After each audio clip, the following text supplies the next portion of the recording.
Bonjour chers abonnés, ça fait extrêmement longtemps, donc 1 an aujourd'hui que je n'ai pas posé de vidéo sur ma chaîne. Donc je repose cette vidéo aujourd'hui pour vous donner un peu de mes nouvelles. Il s'est passé beaucoup de choses depuis la dernière vidéo. Brièvement, je vais vous dire brièvement ce qui s'est passé pour moi ces dernières années.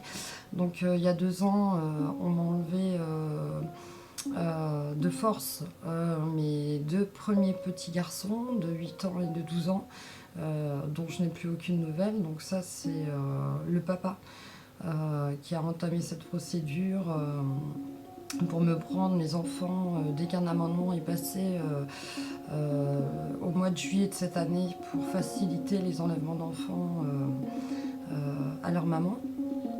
Donc quelque chose que je n'avais pas prévu. Et en fait, donc l'année dernière, en décembre, j'ai accouché d'un petit garçon. Et donc le 16 décembre, j'ai accouché de mon 3e petit garçon. Et là, cette fois-ci, il m'a été enlevé, mais par la maternité, avec des motifs totalement tordus. Voilà, j'ai un peu changé de visage, hein. Vous imaginez bien toute la difficulté pour moi aujourd'hui de faire face à ces drames. Voilà, une justice à 2 vitesses, des droits humains totalement bafoués. Et donc voilà, aujourd'hui je me retrouve sans mes 3 petits garçons. Et je suis une maman qui est désenfantée. Donc chez les surdoués, évidemment, nous on a l'habitude de ce genre de cas de figure. Nos enfants sont vite repérés, que ce soit lors d'une naissance ou à l'école. Et donc ce sont des petits enfants sur qui tout le monde se jette. On a un peu de mal à protéger nos enfants et on voit bien que nous on ne laisse jamais tranquille. Donc moi je me suis battue pendant 13 ans pour protéger mes 2 aînés. J'ai eu beaucoup de problèmes. Voilà, c'était sans arrêt. Les surdoués savent de quoi je parle. Ce harcèlement continue à partir du moment où on devient parent. Donc, moi, ma vie a basculé à partir du moment où je suis devenue maman la première fois. J'ai bien compris que ma vie ne serait plus jamais la même. Voilà. Donc, j'ai voulu faire cette vidéo pour vous donner de mes nouvelles. Et comme je vous l'avais expliqué dans la dernière vidéo, les surdoués ont une certaine sensibilité, une hypersensibilité qui leur permet de développer des dons. Et dans mon cas, j'ai développé des dons de clairvoyance et d'autres dons. Je sais qu'on vit un moment difficile actuellement. Nous sommes le 8 septembre 2020 et il se passe beaucoup de choses à travers le monde et notamment le coronavirus depuis mi-décembre 2019. Donc moi ce que je vous propose c'est aujourd'hui faire un petit tirage pour vous montrer un peu voilà ce qu'on peut faire avec les cartes qui sont un très bon support pour faire le point sur une situation. C'est un petit outil qui est sympa et donc moi aujourd'hui je vais demander aux cartes de nous renseigner sur les événements à venir, comment s'y préparer et voilà. Allez, c'est parti. Donc, on y va.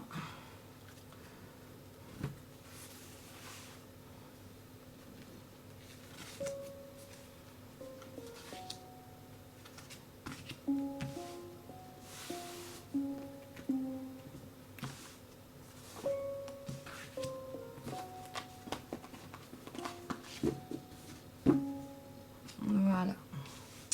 Donc, j'ai tiré 4 cartes.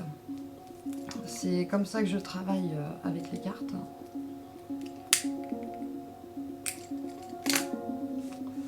Alors, je retourne la première, la deuxième, la troisième, la quatrième. Donc la première carte, nous avons la connexion cosmique. Donc la connexion cosmique, vous voyez, très très belle carte avec le numéro 11. C'est un chiffre qui nous appelle à la spiritualité, à la connexion avec le divin. Et nous voyons sur cette carte donc un personnage qui est en méditation, qui connecte tous ses chakras dans une certaine plénitude pour se connecter à l'univers cosmique qui nous entoure. Sauf que cette carte, je l'ai tirée à l'envers. Donc là, on nous donne plutôt le chiffre 11 reste, hein, comme vous pouvez le voir. Mais là, on a plutôt une connexion à la Terre, notre rapport à la matérialité. Et on a la tête vers le bas. Donc vous voyez, là, ça ressemble plutôt à une fourmi qui va chercher sa nourriture en bas. Donc deuxième carte, la célébration. Donc là nous avons une carte qui parle d'une naissance.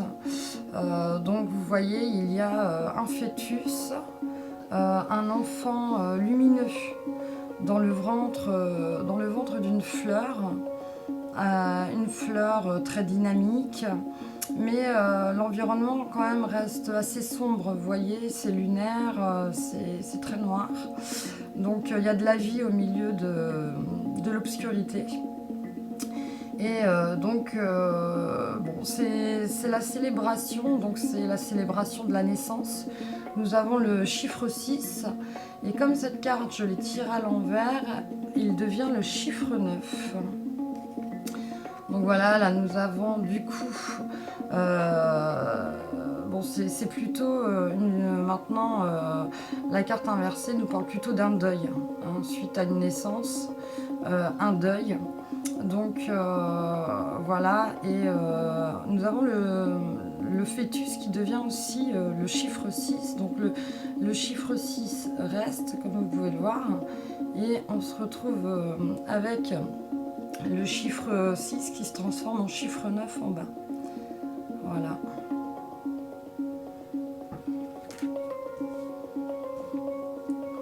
Alors, troisième carte, c'est la carte Croyez. Donc cette carte nous demande de croire en l'avenir, de croire en nous. Voilà. Donc là, vous voyez, c'est on a une femme qui se libère avec des. Vous avez l'ombre d'une femme ici avec ses ailes. Donc qui est délivré, qui se libère. Donc on pourrait parler de l'âme avec le chiffre 4. Voilà. Et cette carte nous demande de croire, de rester attaché à nos croyances, sauf que je l'ai tirée à l'envers. Voilà. Donc là, ce serait plutôt l'inverse de croire. Hein. La dernière carte, la seule que j'ai tirée à l'endroit, c'est la carte 31 qui est renoncer. Donc là, on nous parle vraiment de lâcher prise. Il y a l'eau. Hein, donc on va en parler après. Donc voilà, quelqu'un qui lâche prise, quelqu'un qui renonce, qui se détache des événements, de tout ce qui peut se passer et qui regarde vers le haut.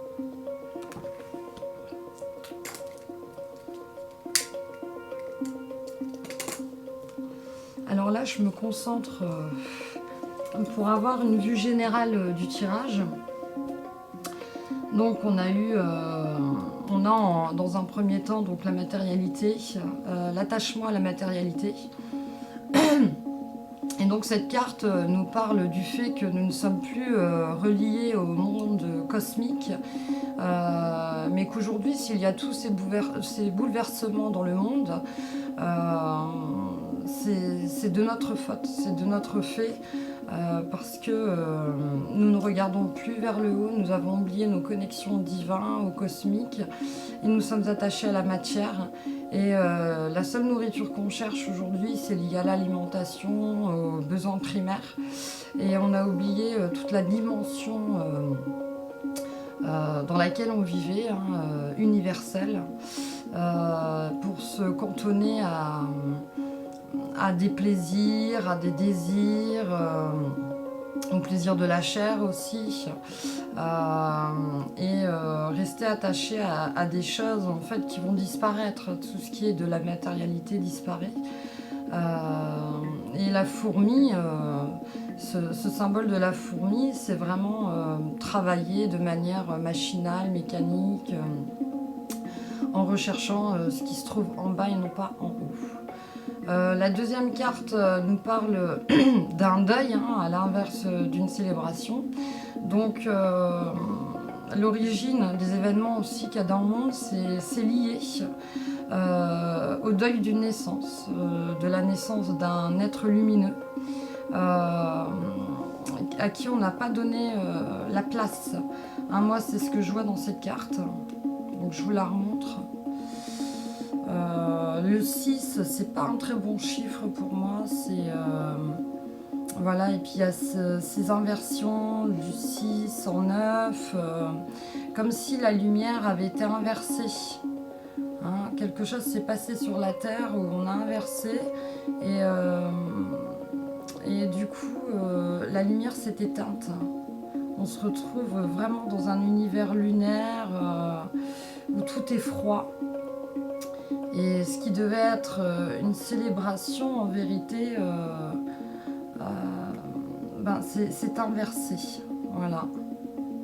Donc il y a eu un événement sur Terre qui n'a pas été célébré,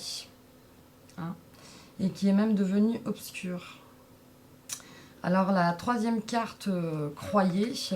Donc suite nos comportements suite à cet événement lumineux qui n'a pas été célébré, on nous demande d'arrêter de croire.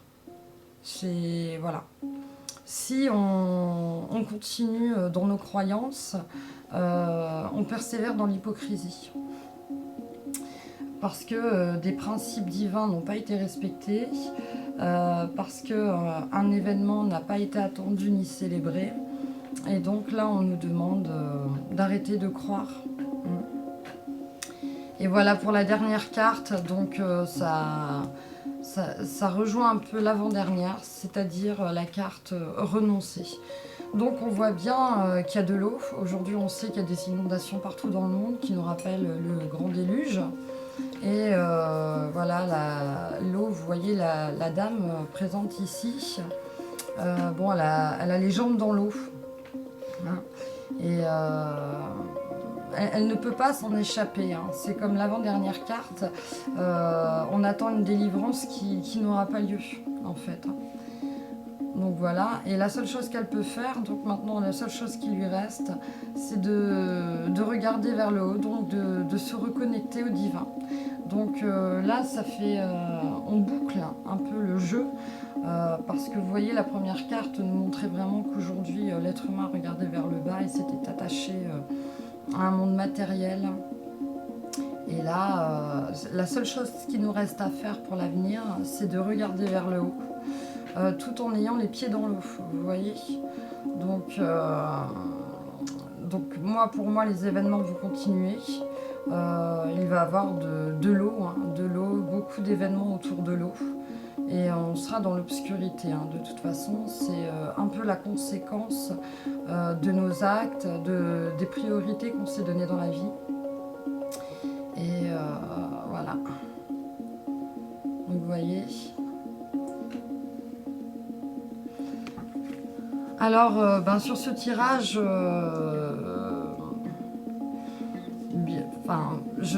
ne sait pas où vont nous mener les prochains événements.